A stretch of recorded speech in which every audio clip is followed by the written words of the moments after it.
Aqui era por nome de Serra da Furna, sabe? Aí depois, em fazer aquela rodagem ali, botaram quilômetro 75. Aí depois mudaram para Povoado Moisés Bezerra. Aí depois mudaram para Campo Grande do Piauí, quando foi para passar a cidade. Foi mudado para Campo Grande do Piauí. Pois aqui era de botar a manpoeira para fazer a tapioca. E o tanquinho de pôr água, colocar água para botar aqui na coxa de passar a massa, a coxa de aparar a massa. Aqui era da mulher passar massa. Aqui de jogar o bolo. Agora passa bem ali por trás, que aqui fica aperreado. Aqui a prensa de enxugar massa.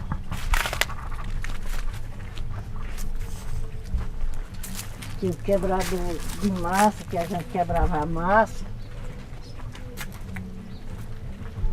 Isso bem daqui, que a gente quebrava a massa para peneirar.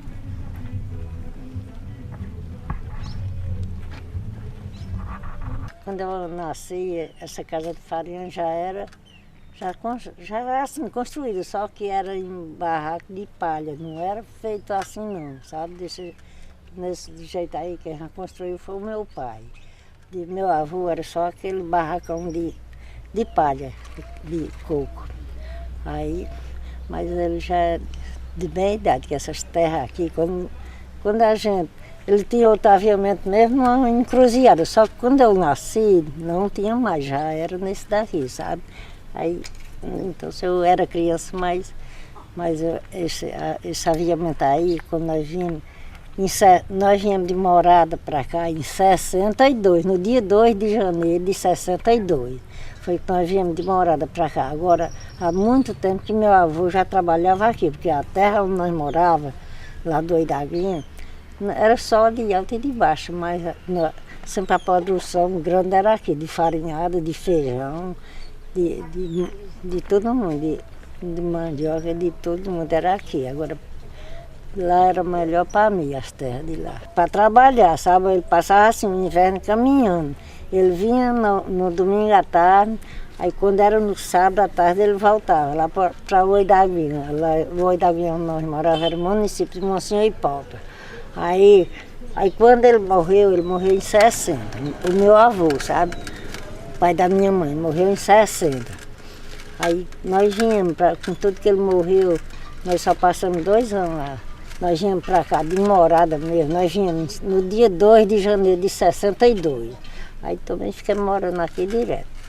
Aí foi os primeiros moradores que chegamos aqui. Foi primeiro Manuel veio e se arranchou aqui na casa de farinhada, para fazer a casa dele, sabe? Ele comprou a terra do meu avô, aí foi e veio e construiu a casa dele, arranchado nesse aviamento aí.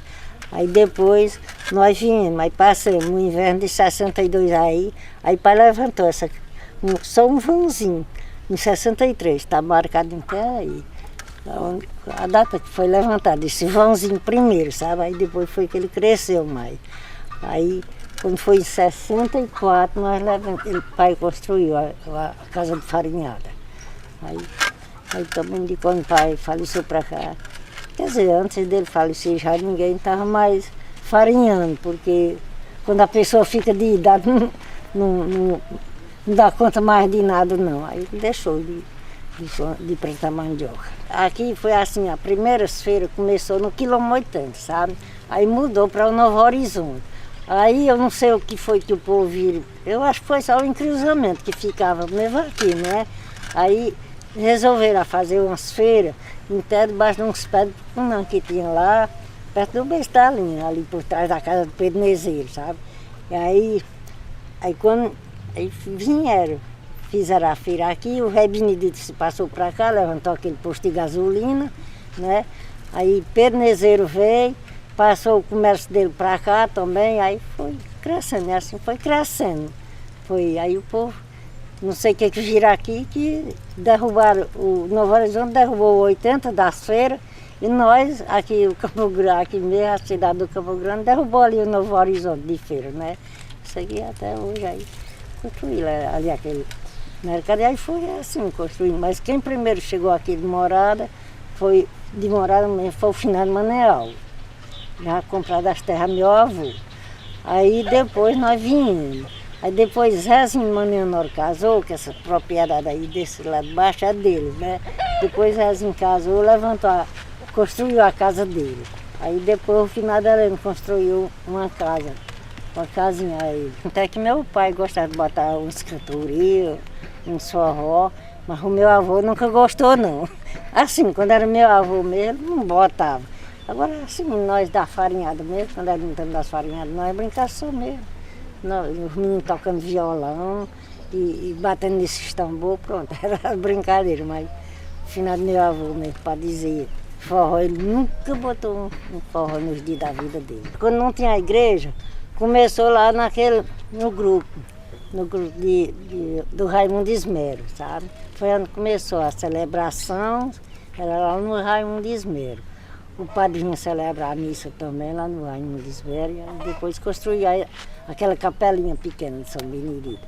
Aí depois resolveram fazer aquela grande ali, derrubaram a pequenininha e construíram aquela grande. Quando nós viemos, nós não gostávamos muito porque estava acostumada lá, né? Mas aí o trabalho só aqui, aí a gente teve que se habituar aqui mesmo, teve que ficar por aqui mesmo.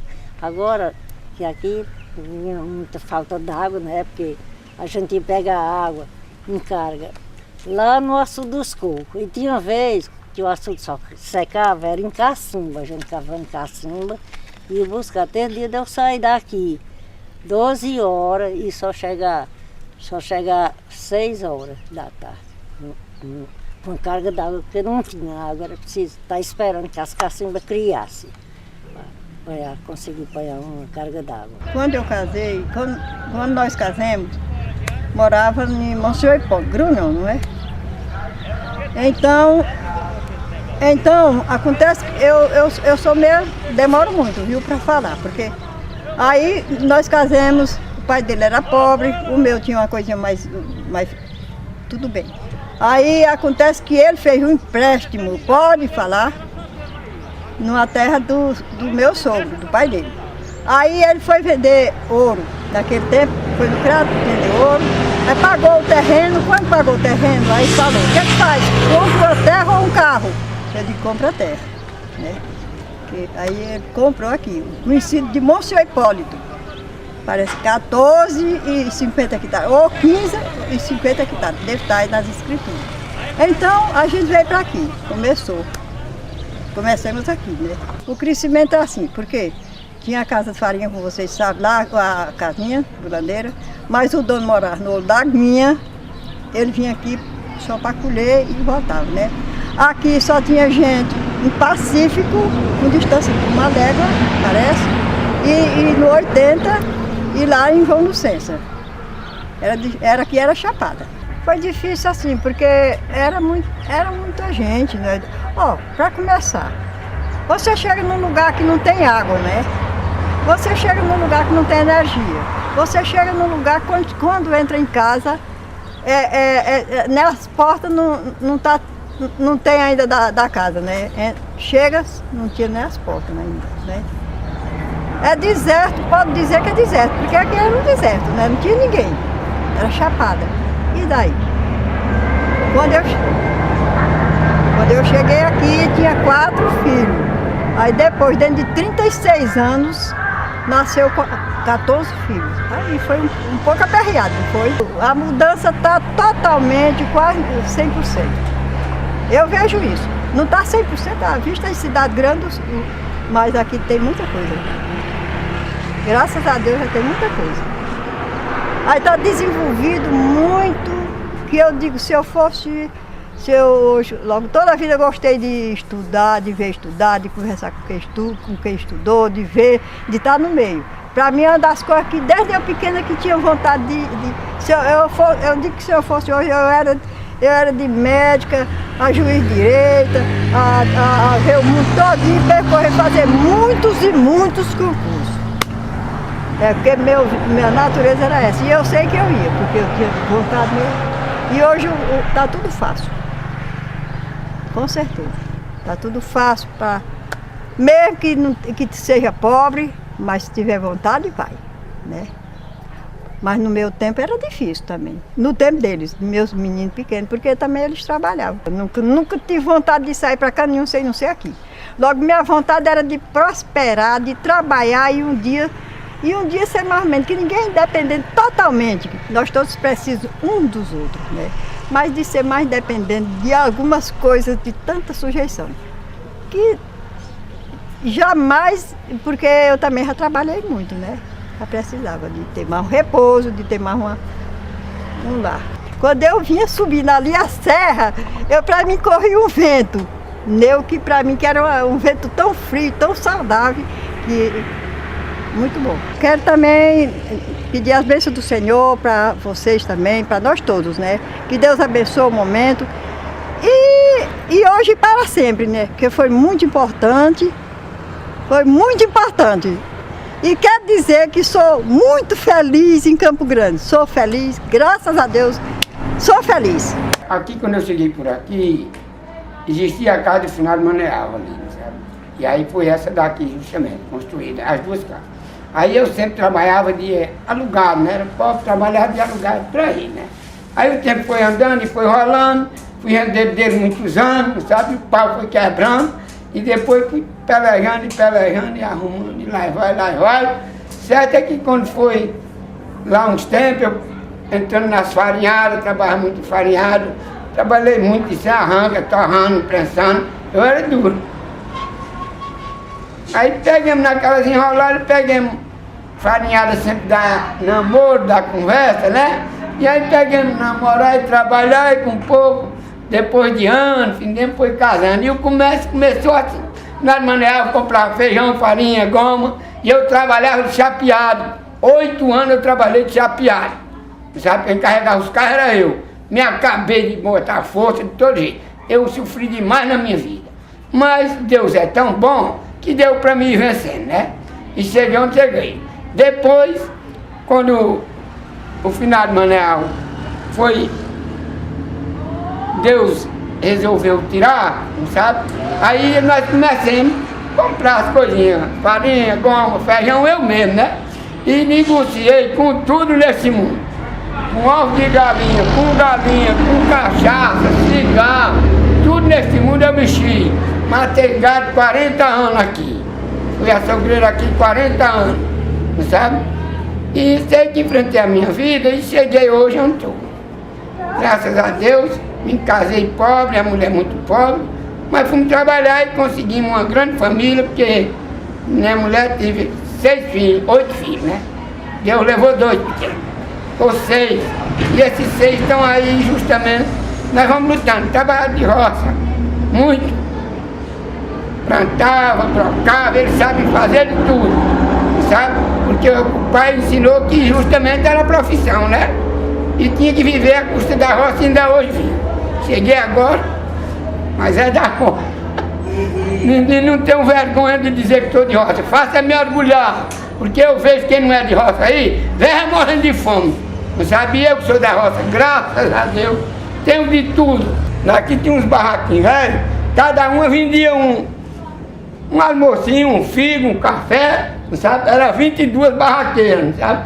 Alguns já morreram, mas uns ainda estão vivos ainda. E aí, às vezes nós podemos fazer uma barraca? Pode fazer. E daí começamos, né? E aí quando foi criando, aí lá vem as políticas, o pau vai quebrando, aí quiseram carregar nosso açougue lá para o horizonte, nós lutamos e não aceitamos não. Fiquemos eu aqui as mulheres. Pode ser de diabo, nós só vamos na sacola.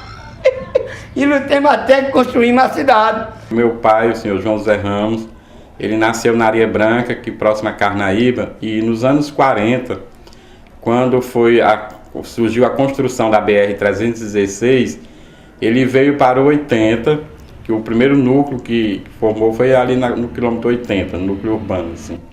Ele veio para ali, juntamente com outros comerciantes, e se instalou à margem da BR, da construção da BR. E foi aí que ele começou a sua vida de comerciante, né?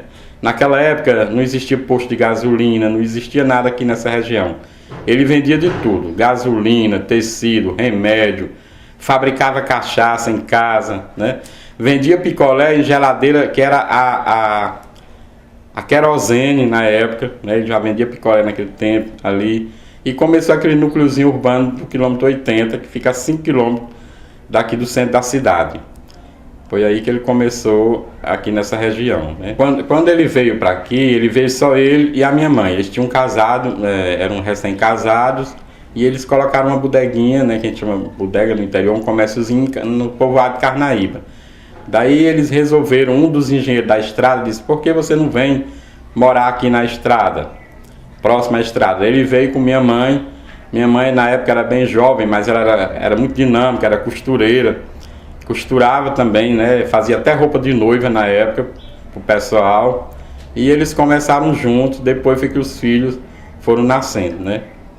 Inclusive a casa que eles... É lá no 80, aquela casa antiga que fica naquela esquina, que ainda hoje está lá.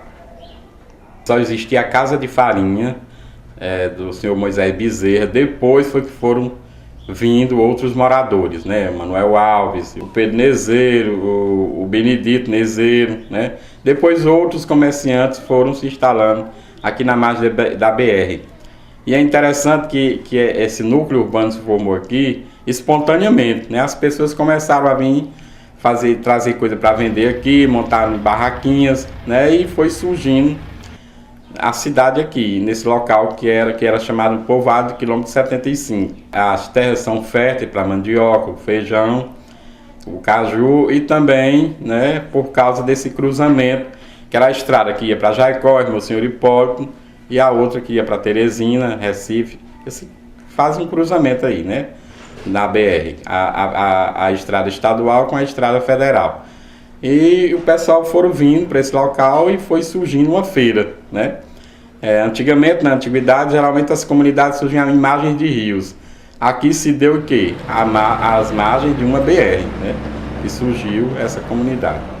Depois meu pai, depois que ele já tinha ido embora para Picos, ele construiu o comércio aqui em Campo Grande, né? E incentivou outras pessoas também, né? Junto com outros amigos, eles criaram um mercado, que esse mercado aí foi um mercado que foi construído, ele e vários colegas e amigos, né, construíram um mercado e foi, incentivando o crescimento da feirinha que deu origem ao município atual, né, Campo Grande do Piauí. O comércio do feijão, né, uma feira de feijão, que era uma região muito produtora, de castanha, dos produtos da terra, de farinha, que é uma região que produzia muita farinha, tem muitos aviamentos, né. E foi crescendo espontaneamente, né? Daí, como meu pai era político já desde os anos 60, já tinha sido vereador por Jaicós, e depois meu irmão chegou a ser prefeito de Jaicós em 1993. Daí eles, junto com outros amigos na época, né, tiveram essa ideia de emancipar Campo Grande de Jaicós. Quando em 1993 foi sancionada a lei, né, em 26 de janeiro de 1993, que desmembrou Campo Grande de Jaicós. Só que o município só foi instalado em 1997. Ele não foi instalado de imediato, né? Houve a lei que sancionou a separação, o desmembramento, mas ele só foi ser efetivado mesmo em 1997. Jaicós era um município muito grande na época, né, e houve também essa vontade do povo, né, porque era uma região produtora, de grande produção agrícola, né, essa vocação para o comércio. Toda a riqueza nossa ia para Jaicós, inclusive o que era arrecadado aqui ia para Jaicós, né, ICMS e os impostos locais. Com o desmembramento, toda essa riqueza gerada aqui ficou aqui, né. Daí o comércio foi aumentando, né, com essa circulação de riqueza local, né? O comércio foi aumentando cada vez mais e houve esse salto, né? Esse crescimento que você vê um município jovem, com 18 anos, emancipado mais ou menos, mas que tem um futuro promissor, né? Por ser bem localizado estrategicamente, numa região grande de vários municípios, é um grande produtor de mel, né? Nós temos também a apicultura, que é uma grande riqueza. Esse ano nós estamos num período de seca, né, assim, muito grande. Não houve, assim, tanta pujança nesse sentido, mas a gente sabe que a nossa região é de um povo trabalhador, né, bastante produtor, e a gente não tem uma cultura só. Antigamente a gente tinha a cultura do algodão, da carnaúba, né, da maniçoba, da borracha, no início do século XX. E hoje em dia a gente tem o quê? O feijão, a mandioca, o mel, né, e também a argila, que é um produto também nosso, de exportação do nosso município. Né, grande exportador de argila para o sul do Brasil e outras regiões. É um local, né, calmo, pacato, né, não tem violência. E quando eu vim morar aqui, eu dizia, eu estou vivendo na Idade Média. Não tinha calçamento, não tinha água, que a água ainda é um problema sério na nossa região. As escolas eram bem, né, tinha muito a desejar, faltava muita coisa.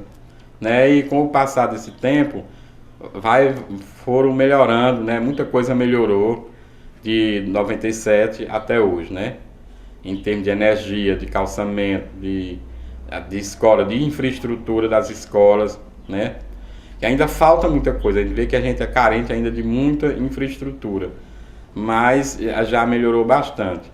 Foi criado nos anos 90 um plano de desenvolvimento sustentável para Campo Grande, que era para 10 anos, né?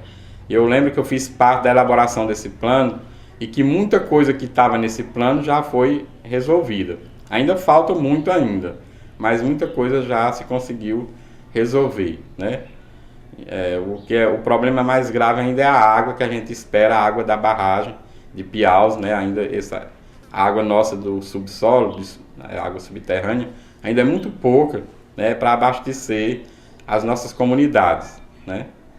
Mas existem projetos de barragens, né, várias coisas que eu acho que Campo Grande vai crescer muito ainda daqui para frente. Eu decidi vir morar aqui porque aí meu esposo faleceu, eu fiquei só, aí não tinha companhia, meus filhos já moravam tudo aqui, aí eu fui obrigada a deixar minha residência, minha propriedade, para vir morar aqui. Quando eu conheci aqui, as casas eram poucas, mas era só casa de farinhada. A gente trabalhava aqui também, lavrava, plantava mandioca, aí vinha farinhar, tinha cajueiro, aí a gente vinha colher a safra, depois voltava para lá novamente. Tinha a casa do finado de Mané Alves, tinha a casa de Benedito Gomes, Benedito Dezeiro, de Pedro Nezeiro, com Padre Zezinho ali, meu cunhado, e Domingo Marco, lá embaixo. A farinhada aqui pra gente, você sabe que é festa. Não é hoje festa, o povo chama essas festas que tem por aí, nesses bares, por aí, por todo canto. Mas nesse tempo era festa, aqui era farinhada. Aí quando serve uma mandioca, a gente vai e espreme, né? Aí vai e passa pra cá com os baldos. Aí quando assenta, quando é de tardezinha, a gente pega as mãos de poeira, aí desgota. Aí vai, pega e muda, arruma tudo só pra uma gamela. Aí vai, lava essa gamela daqui, aí lava tudinho lá, aí bota aqui uma peneira, vai botando de volta de novo, pra ficar aquela massa na peneira. Quando é no outro dia, a gente vai e tira aquela mão de poeira, lava bem lavado por cima. Quando é tarde, aí tira e bota lá no giral, aí fica tardezinho. A farinha aqui depende do varejo. Tem tempo que é mais caro, tem mais barato. Agora nem está a ser R$50, né? 50, 60, o saco de farinha, né? Com 50 quilos. Mas tem tempo que é muito barato, é R$20, é R$17, R$18. Varia, né? A goma hoje aqui, por exemplo, não é pouca, mas se tivesse hoje está numa condição boa. Que está sendo até 220 o saco de goma, né? Aqui, né? Mas a situação que não é pouca e não dá, né? Mas você criou dos seus filhos vendendo farinha? Foi. Com farinha e um saquinho de feijão quando tirava, né? Quando eu dava inverno. Graças a Deus, eu achava mais difícil quando não tinha preço, sabe? Hoje o preço está lá em cima, hoje estava melhor, se tivesse melhor para se fazer, né? Agora a dificuldade hoje é o trabalhador, que não existe mais, que a maioria não quer mais trabalhar, sabe? Mas se fosse uma coisa que, por exemplo, fosse o tipo de uma fábrica, sabe? Que produzia muito por dia, aí sim, né? Mas o que? Uma mandioca de 20 arranca numa fábrica faz em 8 dias, ou menos, né? Para fazer 20 arrancas são 20 dias, manual. Viu? O negócio é isso, que as produções ficam bem curtinhas por causa disso. Viu? A farinha, são o seguinte é esse. Lá serra, lá naquela posição ali que eu estava serrando, lava aqui, joga para cá, depois de lavado, daqui, vai para a prensa, da prensa, passa lá pro quebrador, do quebrador vai pro peneirador. Aqui, joga aqui, aí peneira. Do peneirador, quando peneira, joga no forno, aí o forneiro vai trabalhar 3,5, 4 horas, cai de uma fornada de farinha que leva, é isso. Aí a farinha, viu? A quantidade não tem quantidade. Ele é o forneiro, sabe? Jogar aqui, né? Quando joga a massa, aí depois de 3 horas e 4,5, 3 horas e meia, 4 horas, depende daquilo que o forno tiver, sabe? Aí vai o quê? Aí é farinha, sabe? Tira, bota lá no saco, do outro lado do forno, bota pra colar, vai juntando pra colar, e aí massa novamente, quando tirar a farinha, já a farinha feita do forno, né? É 3,5, 4 horas e por aí assim que leva. E aí é farinha. Eu nasci, me criei, nunca saí daqui para parte nenhuma do mundo. Só foi dentro da roça. Adoeci agora um caso muito sério, eu acho que não vou ter jeito, o médico falou que não tem jeito, né? Mas nunca saí de minha terra, para canto nenhum do mundo. Só de casa para roça.